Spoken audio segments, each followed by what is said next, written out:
Everyone hits a bump in the road. What do you do with it? Be inspired as we explore the ways people experience, navigate, and manage the ups and downs and twists and turns in this road trip called life. Welcome to another episode of Bump in the Road. The basic podcast is always free. We also have a premium subscription called Bump 2 that lets you listen in on extended behind-the-scenes conversations with our guests. Check it out at www.bumpintheroad.us. Have you ever found yourself in a situation that was simply insane? Someone claiming you did things you didn't? Someone threatening or blaming you over non-existent events? Sadly, many parents find themselves in exactly that situation, where one parent is actively working to alienate their children from the other parent. My guest, Dr. Lynn Steinberg, found herself in this situation.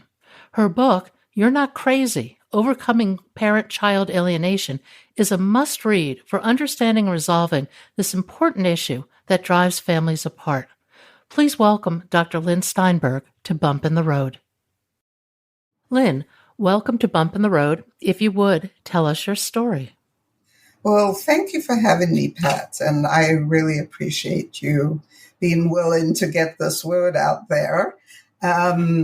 What I do is I'm an advocate for parental alienation, so I'm an expert in the courts. And I also do a therapeutic program. It's called One Family at a Time, where I reunite a child that's been alienated from a parent for no reason whatsoever with an alienated parent who's not seen their child for no reason whatsoever. And this happens frequently with high conflict divorces, where one parent, because they're so mad or perceive themselves to be abandoned, will be very vengeful to the other parent and start to convince the child that they don't want to see the other parent. And usually these parents have personality disorders. I mean, no normal parent would want to deprive their child of another parent. Children need both their parents. And the sad thing is that in the long run, these children are deeply affected. They have a lot of psychological problems as a result of being weaponized against one parent by the other parent. And so my story is, although I didn't know the name was parental alienation when I was a child, my mother told my brother and I, she moved us to a different country and changed our last name so that our father wouldn't be able to find us. And she told us that my father didn't love us, that he gave us up, he wanted nothing to do with us. And so why did we want to know about him? Because we would say, where's our dad? We remember our dad.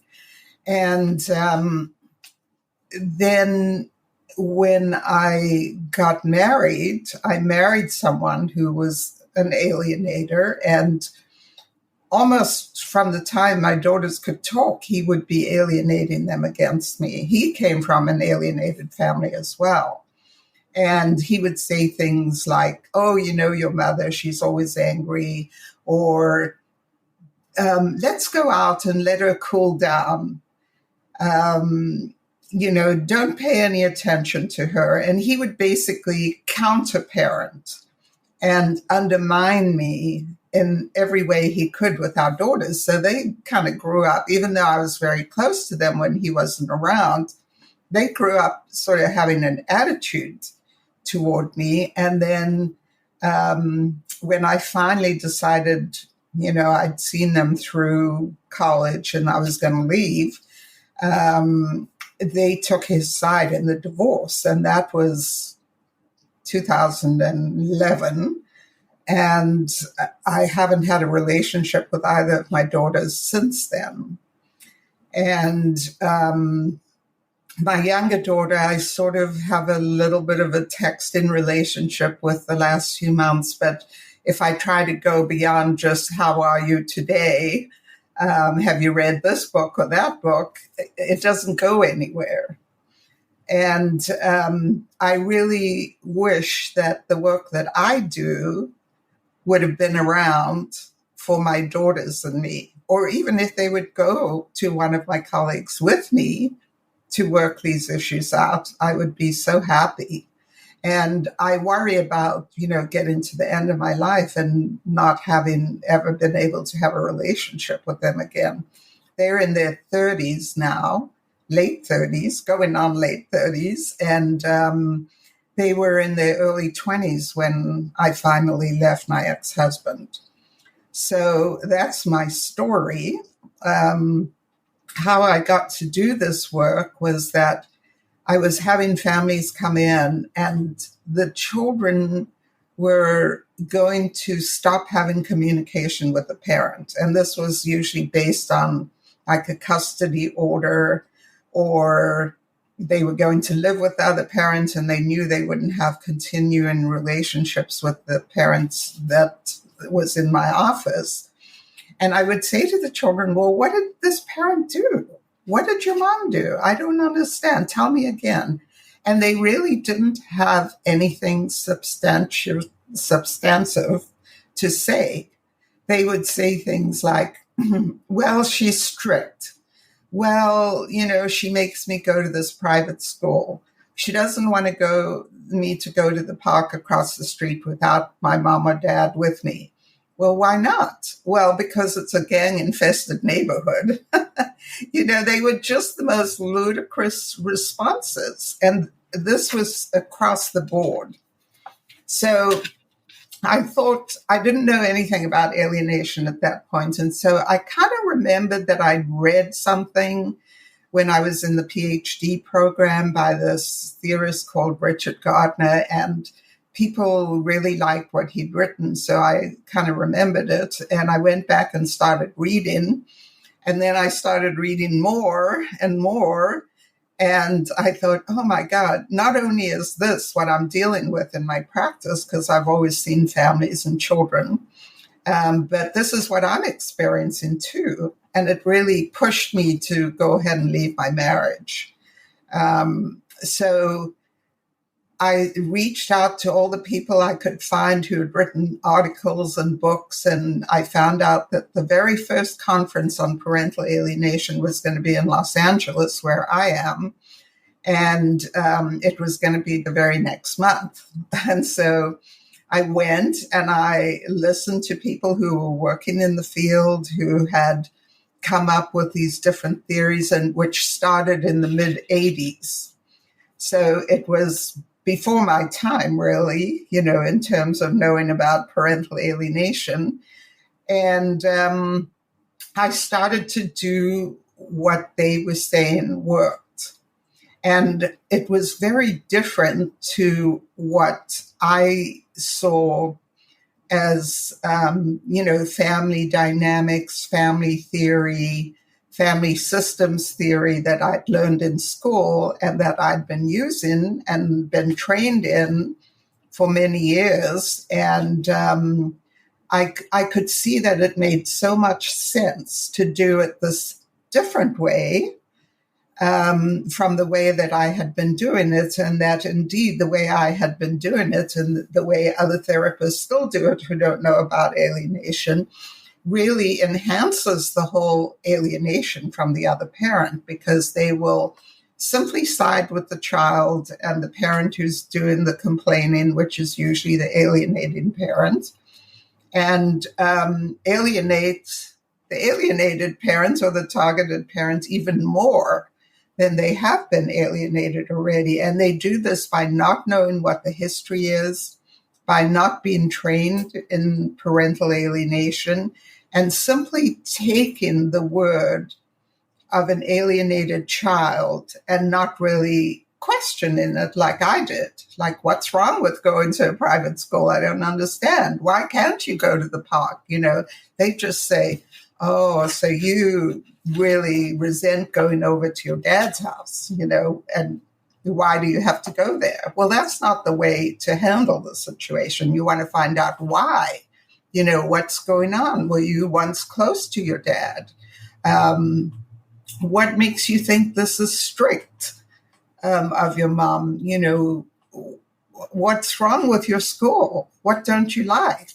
To really question it and sort of tease it all out, because then you can work with a family where you're objective, you're not just taking somebody's side, and you're really helping the child have both parents in their lives. As you tease out these facts from the kids, do they often hit an aha moment where they realize that maybe they're being manipulated? They do, yes. I don't do weekly sessions anymore, because what happens is by the time they get ordered into therapy, they already feel like they're quite supported in alienating that other parent. So they're a bit far along. That's why we do the 4-day reunification, because a child comes in like at 10 a.m. with the alienated parent, and we start talking. And it goes on till 4 p.m. that day, and then we're back at 10 a.m. the next day. And we just deal with every single thing that's ever happened and talk about, how memory isn't reliable. Like last week, I had a family in, and the little boy was 10. His dad hadn't seen him for 6 years. And he was very angry about being there. And I asked him about it, and he said, well, I'm angry. I never want to talk to my dad because he slammed my mom up against the wall and broke her neck. And I had heard this story. It was that the mom jumped on the dad's back, and he reared back, and she fell off and hit her head on the wall. But she didn't break her neck. But that's what the story had evolved into. And this little guy, who would have been 4 years old when it happened, I asked him, well, where were you when this happened? Well, he was in the other room. Well, did you see it? No. And then one of the other older boys chimed in and said, you would have been asleep. You were only 4 years old. And then I say to him, well, what makes you think you remembered this? Did you remember it, or did you hear the story the way it is now? And at first he insisted he remembered it and he saw it. And luckily the other two siblings were there who said, no, you didn't. You didn't see that. And finally, the story got worked out to the point that it was what really happened. And, the father apologized to his boys and said, I'm so sorry that this happened. You shouldn't have seen that. Your mom and I should have been more careful. And, that did not happen. I did not break your mom's neck. I didn't hit her. I didn't do any of that. And they said, well, you accepted a plea, was what they called it. And he said, well, I just did that to keep the peace and to try to move on. So that's what alienated parents do, because they don't see the big picture themselves, which is that they are dealing with a very vengeful ex-spouse who will use the children to their advantage to win in a case, and winning, I mean, win the children, win financially, every way that they want to win. Boy, this just goes to, how powerful our beliefs are and how they can be based on utterly false premises. Yes. I mean, I think we all deal with that a little bit as we get older, but the idea that you would be that alienated from a parent, I can't imagine the anger, the isolation, the feeling of being unloved that these kids have to carry with them. I mean, it warps their entire life. Yes. I know my brother and I, we felt that we didn't belong anywhere. And my mother married twice after she divorced my father. And we never felt like we belonged in the new families. In fact, I think we actually didn't. It wasn't in our minds. And many years when we were older, later, my brother found my father, or he found my stepmother, to be more exact. And my father had actually died just the month before.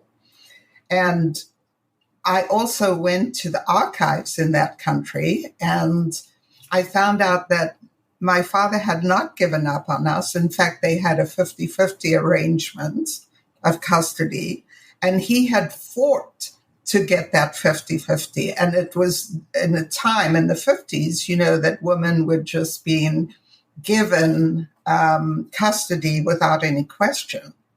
And so the fact that he had actually won, which I'm sure was what provoked my mother to move to a different country, but it wasn't true what she had said. And quite honestly, I did not have anything to do with my mother after that. I was so angry with her. And my father had actually left letters for my brother and I. And it was always something, I think we never got over it fully, that we were deprived of this loving parent. And my stepmother was very embracing of us. And so we developed a good relationship with her and my two half sisters, and I'm still very close to them. So I think that children are so impacted and so helpless in those situations. It's a fundamental betrayal by the alienating parent.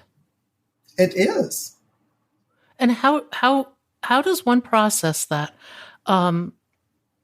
As you go through adulthood, even if you start to see the reality of it, how do you process that type of betrayal?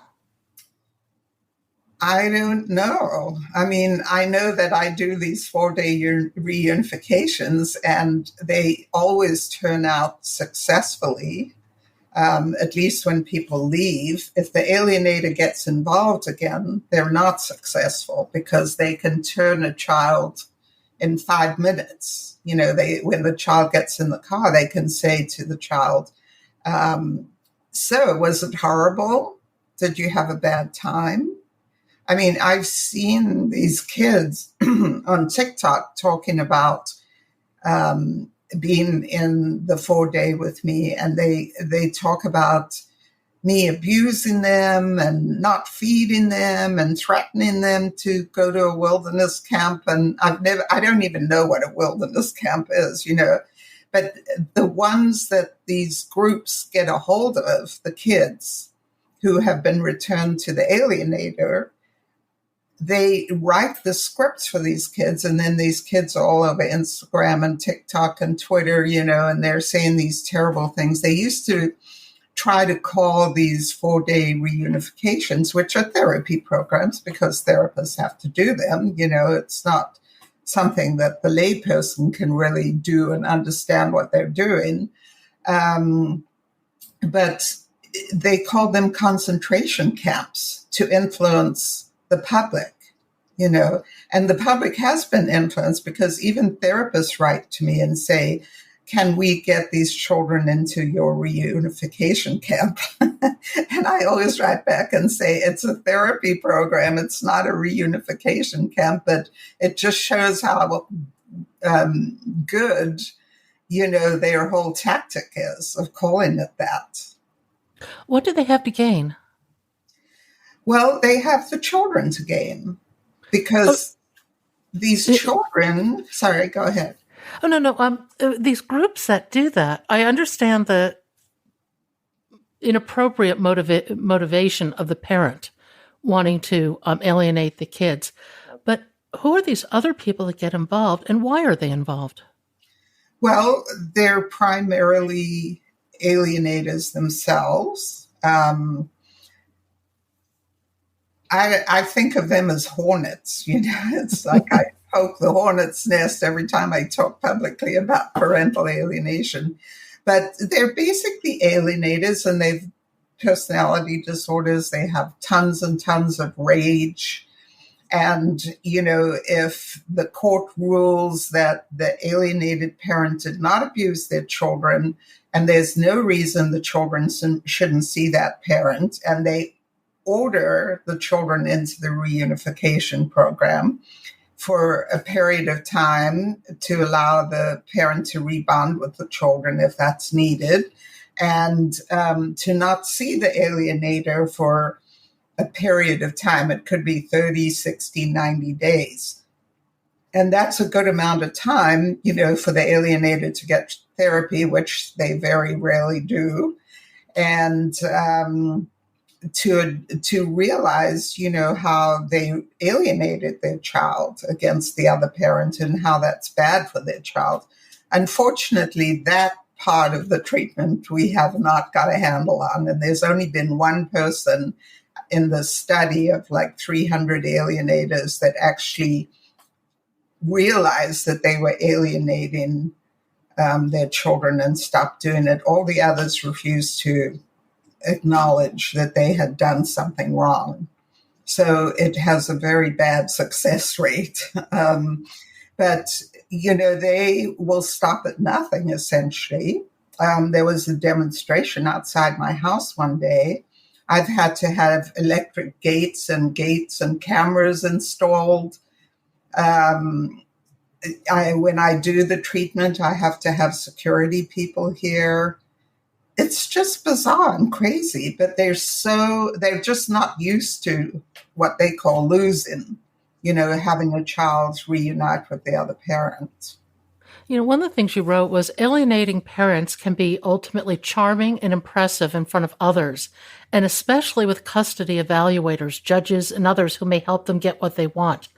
That, to me, as a layperson, sounds incredibly like a narcissistic personality. Oh, it is. Primarily narcissism. I mean, sometimes it will go into psychosis or being sociopaths, which is very close to the narcissistic position, or being borderline personality disorders, which is below narcissism. But somebody who's very codependent and feels very abandoned, but will strike out very viciously. All of these will strike out viciously. And up until recently, these people have been able to go into the courts and seem so in control and present it to the judge and blame the other parents. And it's only been since there have been experts like me who go in and is very familiar with every kind of document there is, puts it all together in a report, and basically challenges the alienating parent. And whenever you do that, they just unravel, and then the judge gets to see who they are. It hasn't taken place in the past because alienated parents always want to take the high road. They want to be nice. They want to work it out. And it never works.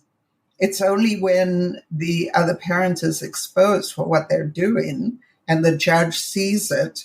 We only do these 4-day reunifications when there's a judge's order. And the judge's order is based on the safety of the children if they move to the alienator's home, the fact that there is no abuse, that the alienated parent has never been abusive toward the children, and it's questionable about whether they will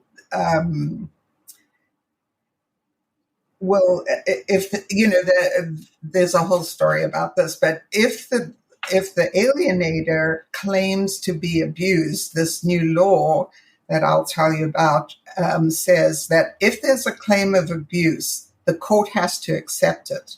Up until now, there has to be some proof that there is some abuse. But these people who have written this law want to make it so that there does not have to be any standard for them to meet in terms of proving that there's domestic violence. So even though there's no proof of it, no accusation of it until we get to this point where they might temporarily lose custody of their children. And then suddenly, this parent has sexually abused the children, has raped them, has, physically abused. And unfortunately, it's up to the judge to be able to figure out what the truth is.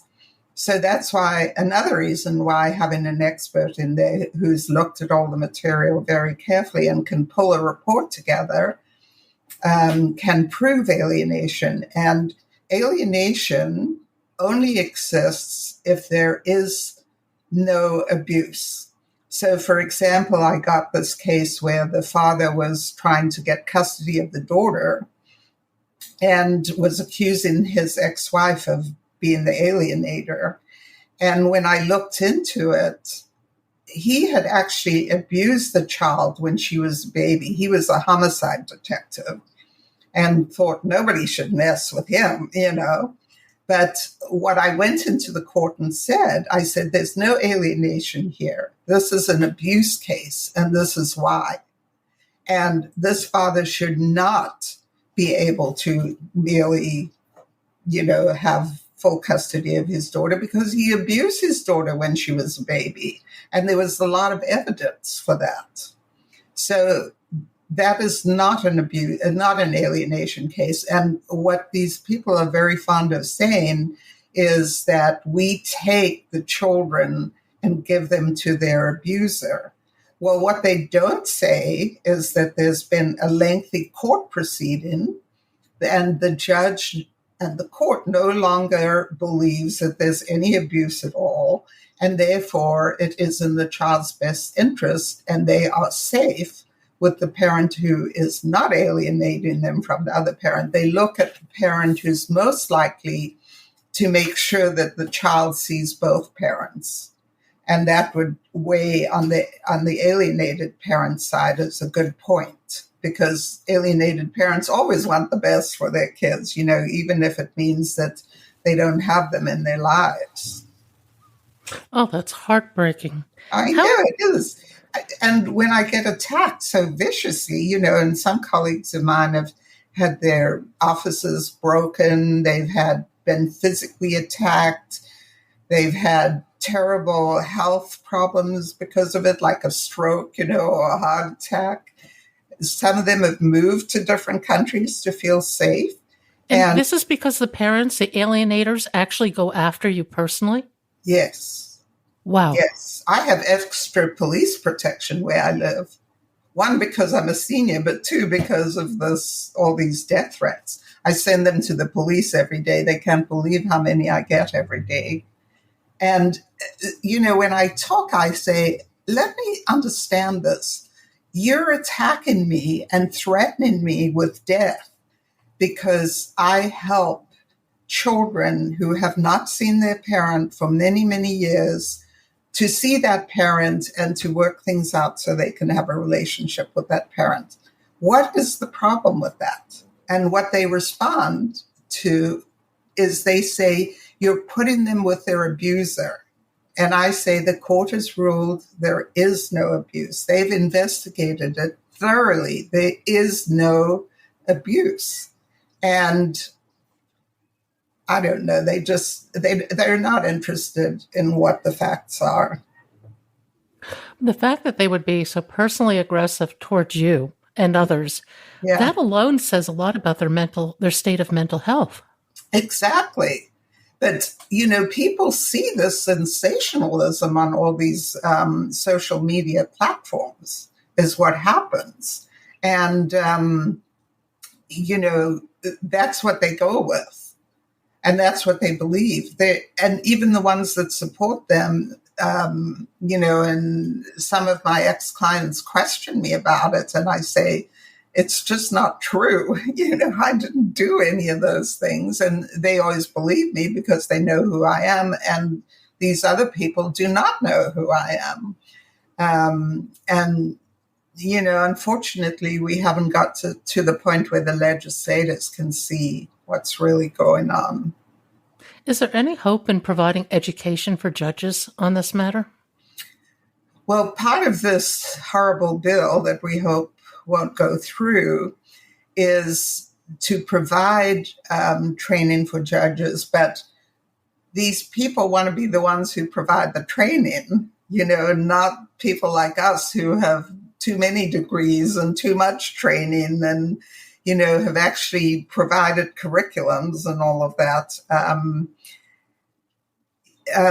Part of the bill calls for an awful amount of training for the judges, but if they get the training that these programs are terrible programs and we abuse and threaten the children, then that's going to make it worse. But this bill removes discretion of the judges to be able to order reunification therapy. And the people like me who provide it don't want to do it without a court order because the court order provides us with some protection. So it removes a lot of the judge's discretion. It says you cannot take a child out of a situation like with the alienator if that child appears to be bonded with that parent. It says that you cannot order any kind of reunification therapy unless the therapist is approved by this group of domestic violence advocates. That they, like I said, any accusation of domestic violence has to be accepted at face value. It doesn't have to be proven. There doesn't have to be any police reports, any DCFS reports, nothing.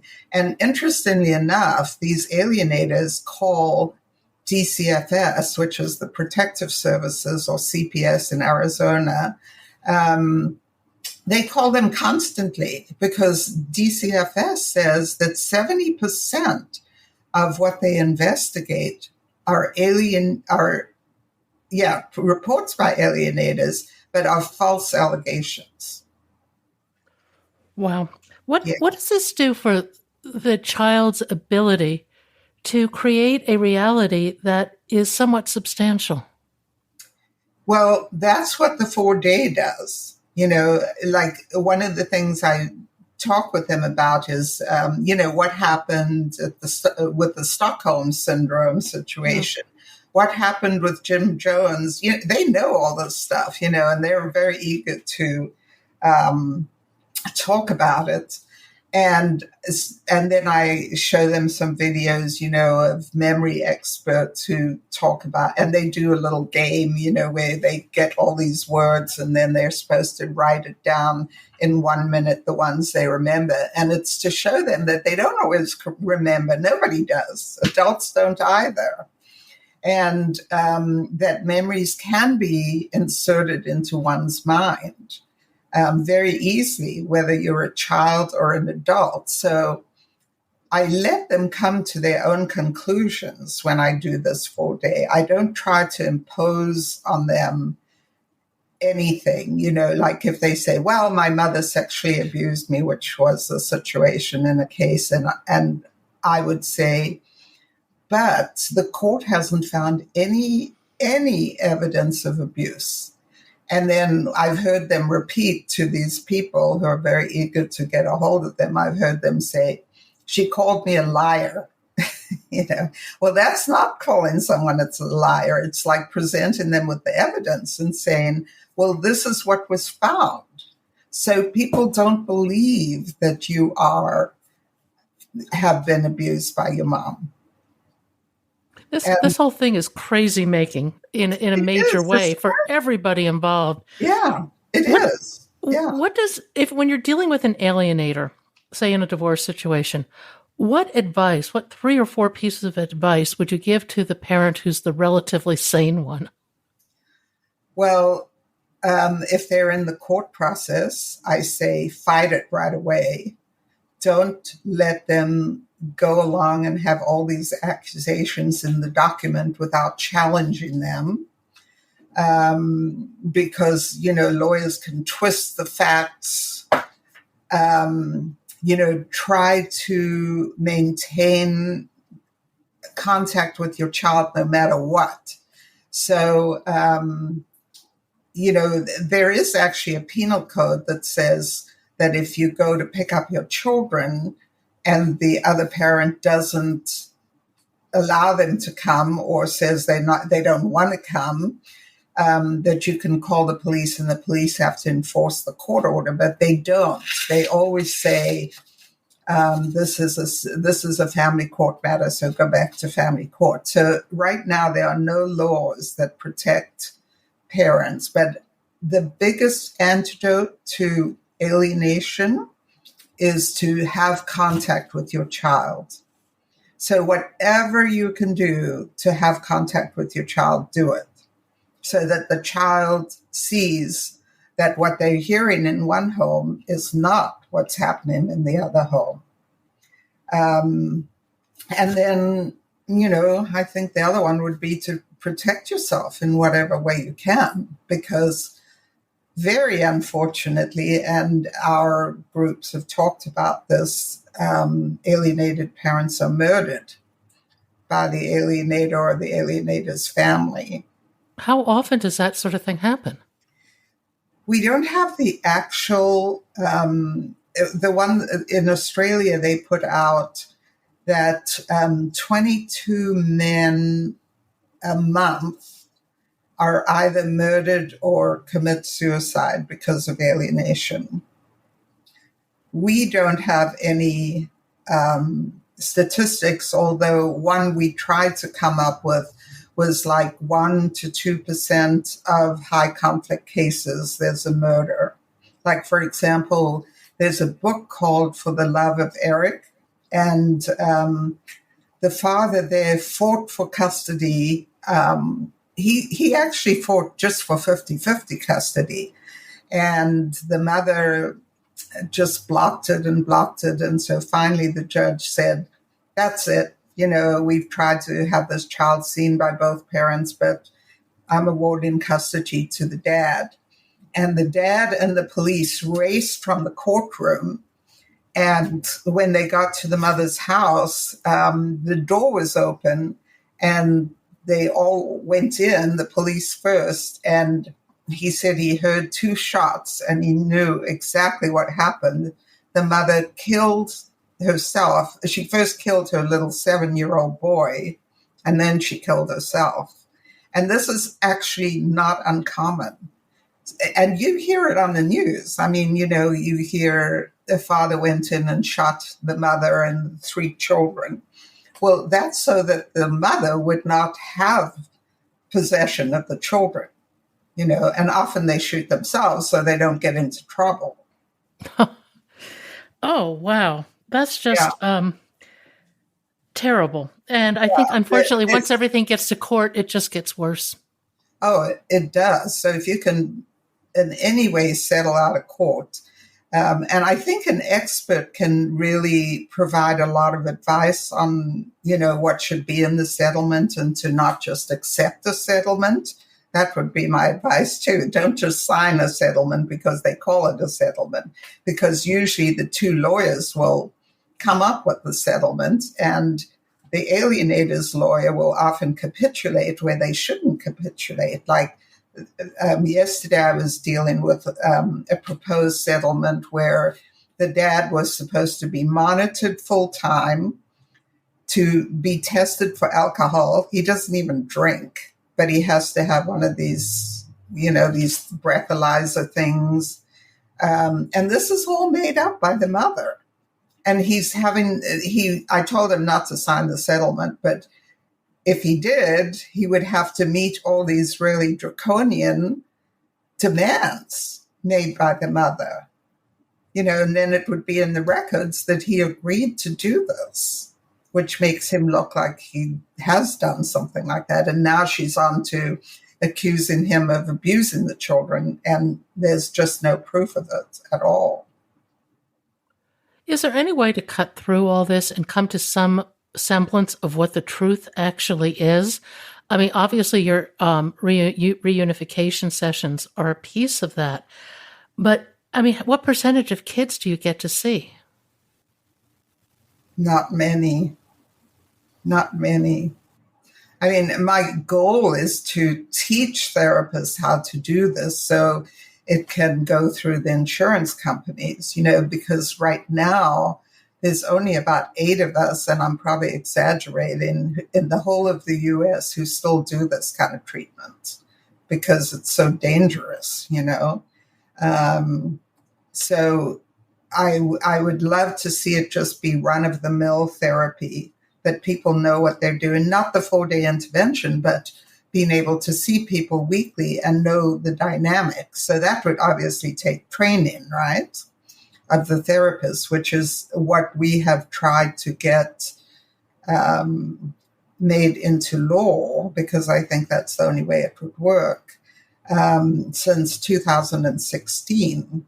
And, every year we're trying to beat these laws that go through that were actually written and funded by Women Against Violence Act, which was signed off last year in March, where there was an inordinate amount of money associated with it. And when I first heard it, I thought, well, I'm a feminist, I'm against domestic violence. Absolutely, I think they should get the money. But I think the pendulum has swung, and in the same way that men used to deny women their rights in such a rageful, abusive way, I think that some women are doing that to men, and I think mostly the ones involved in the domestic violence movement, unfortunately. It's very sad that they would turn around and do it, to the other sex. And they don't just do it to the other sex, they do it to anyone who's, being alienated or trying to work with this situation. Where is there hope on the horizon for the kids who have been through these situations and as adults are seeking to find what the truth may have been? And they'll never find, there's no absolute truth here, obviously, but what is the hope for these adult children looking to figure all this out? There is no real hope that these children will suddenly realize that that's what happened and that this parent's been out of their life and they try to connect with their parent. It doesn't just happen. A lot of people, because they don't know how to handle it, will say to a friend, well, don't worry, they'll come around. No, they don't come around because they're brainwashed. And this is a generational problem, as I told you with me. If my daughters have children, the possibility of them either alienating the other parent or being alienated is very high, like 90% high. So I think, there's a saying in psychology, it says, state ways make folk ways. And what that means is if there's a law, people will follow the law and then they'll think it's their idea, like what happened in South Africa, say, that Mandela was kept in prison and he was the most hated person ever. And then when he got out and became president, I remember I have some family there and they would call him Ndebe, my Ndebe, which means my father, and I wanted to say, I remember not so long ago where you hated him and thought everything was terrible that he was getting out and he actually had a chance of changing this around. So I do think if we had laws, which a lot of countries have now, I shouldn't say a lot, but some countries have, it changes everything. Like in Mexico, you can call the police if your children aren't being delivered to you at the transition time and tell them what's happening. They come and they arrest the alienator, take them to jail, and then they work it out when they're in jail. And also in Denmark, there's very strict rules and they go to court right away, immediately, if they're not obeying it. Here, there's no consequence if the alienator doesn't obey the law, and they are the most likely people to not obey the law. Also, if you're going to predict violence, then the people who don't obey the law and just shun it and laugh at it are the ones who are most likely to commit the violence. Which brings me to this bill and how it's presented. The way this bill has gone through all the different committees is that the senator comes in, she has this mom whose little boy got killed by his father. He was only 5 years old when there was visitation. And she had tried to prevent this little, the father from seeing the little boy. And so she gets up and, she tells her story, and it's very emotional. And of course, everybody on the committee is immediately transfixed, and they're going to vote against the bill for the bill, no matter what. The actual fact is that there was no reunification therapy offered in this case. There were no psychologists. There was no risk assessment for violence. They were not utilized in the court. And so there should be some kind of law which says that, any parent that the other parent doesn't want the children to see should be assessed for risk, to have a risk assessment for violence. And that way it could be prevented, not this ridiculous law that prevents any kind of reunification therapy, this law that says if somebody says there's domestic violence, they can't be challenged, that the judges should have their training. This law makes no sense whatsoever. And unfortunately, it's going to be at the governor's office in a couple of weeks. So we have to fight it at this level. So your book, You're Not Crazy, Overcoming Parent-Child Alienation, is really an amazing read. I would urge every parent out there to be aware of these behavioral characteristics, because when you find yourself in this situation, you think you're crazy. If you're thinking you're crazy, you're probably the sane one. Yes, exactly. That's really a good point. Yeah, crazy people definitely don't think they're crazy.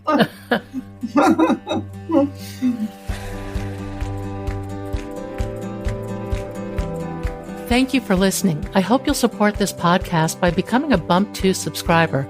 Buy us a cup of coffee. It's your support that makes this podcast and website possible. I hope you found something in today's podcast that inspires you along your own life's path, because sometimes a bump in the road is actually a portal into a more conscious and meaningful life.